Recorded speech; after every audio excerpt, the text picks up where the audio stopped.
କୁଆଡ଼େ ଯାଇଥିଲୁ କି ରେ ପୁଅ?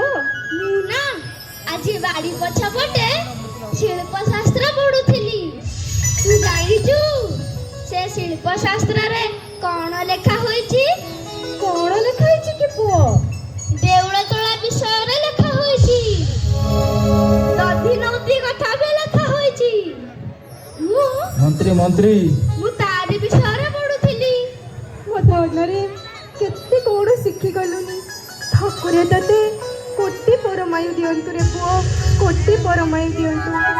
ତୁ ବି ତୋ ବାପାଙ୍କ ପରି ବଡ଼ କାରିଗର ବନିବୁ, ଆଉ ଆମ ଶିଳ୍ପ ଜାତିର ନାମ ରଖିବୁ ରେ ପୁଅ, ନାମ ରଖିବୁ। ହେଲେ ମା, ପିଲାଟି ଦିନରୁ ମୋ ବାପାଙ୍କ କଥା ଖାଲି ତୋରି ମୁହଁରୁ ଶୁଣିଛି। ହଁ ରେ ପୁଅ, ହେଲେ କେବେ ଦେଖିନି।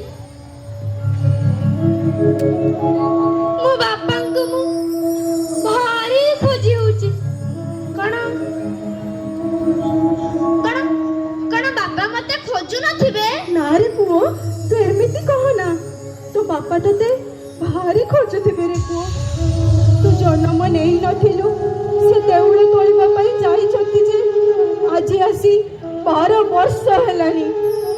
ମୁଁ ସିନା ତୋ ମୁହଁକୁ ଦେଖି ମୋ ଜୀବନ କାଟି ଦଉଛି, ହେଲେ ତୋ ବାପା ସେ ତ ତତେ ଥରୁଟେ ବି ଦେଖି ନାହାନ୍ତି ରେ ପୁଅ। ତାଙ୍କ ପାଖରେ ନା ମୁଁ ଅଛି ନା ତୁ ଅଛୁ। ତାଙ୍କ ପାଇଁ ଗୋଟିଏ ଗୋଟିଏ ଦିନ କାଟିବା କେତେ ଯେ କଷ୍ଟ ହେଉଥିବ, ସେ କଥା ତୁ ବୁଝିପାରିବୁନି ରେ ପୁଅ, ତୁ ବୁଝିପାରିବୁନି। ଆଚ୍ଛା ଆଚ୍ଛା ମା, ହଁ ପୁଅ, ବାପା ଏମିତି କି ଦେଉଳ ତୋଳୁଛନ୍ତି ଯେ ଆସିକି 12 ବର୍ଷ ହୋଇଗଲାଣି? ତୁ ଜାଣିନୁ ପୁଅ? ନାଇଁ ମା। ସେମିତି ଦେଉଳ ନୁହେଁ, ସେ ଚନ୍ଦ୍ରଭାଗା କୂଳରେ କୋଣାର୍କର ସୂର୍ଯ୍ୟ ମନ୍ଦିର। ଖାଲି ତ ବାପା ନୁହନ୍ତି, ଆହୁରି 1200 ବଢ଼େଇ ସେଠି କାମ କରୁଛନ୍ତି। ତାହେଲେ ତ ସେ ମନ୍ଦିର ସଂସାରର ସବୁଠୁ ବଡ଼ ମନ୍ଦିର ହେଇଥିବ।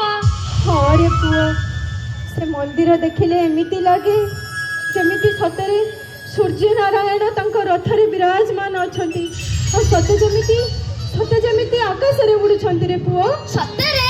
ହଁ ରେ ପୁଅ। ମାଲୋ, ହଁ। ମୁଁ ଆଜି ଯିବି। ମୋ ଧନ୍ୟ ମାଲୋ ମା, ମୁଁ ଆଜି ଯିବି। ଯିବି। ହେଲା ପୁଅ, ତୁ ଯିବୁ। ମୋର ବି ଅଧିକାର ଅଛି ତୋ ବାପାଙ୍କୁ ଦେଖିବା ପାଇଁ ରେ ପୁଅ। ହେଲେ ପୁଅ, ତୋ ବାପା ଚିନ୍ତା କରେନି। କେମିତି କରିବିନି? ମୁଁ ଜାଣିଛି, ମୋ ବାପା ମତେ ଦେଖୁ ଦେଖୁ ଚିହ୍ନି ପକେଇବେ। ନଖି ମାଉସୀ କହୁଥିଲା କଣ? ମୁଁ କୁଆଡେ ମୋ ବାପାଙ୍କ ପରି ଦେଖିବାକୁ। ସତରେ ପୁଅ, ଅବିକଳ ତୋ ବାପାଙ୍କ ପରି।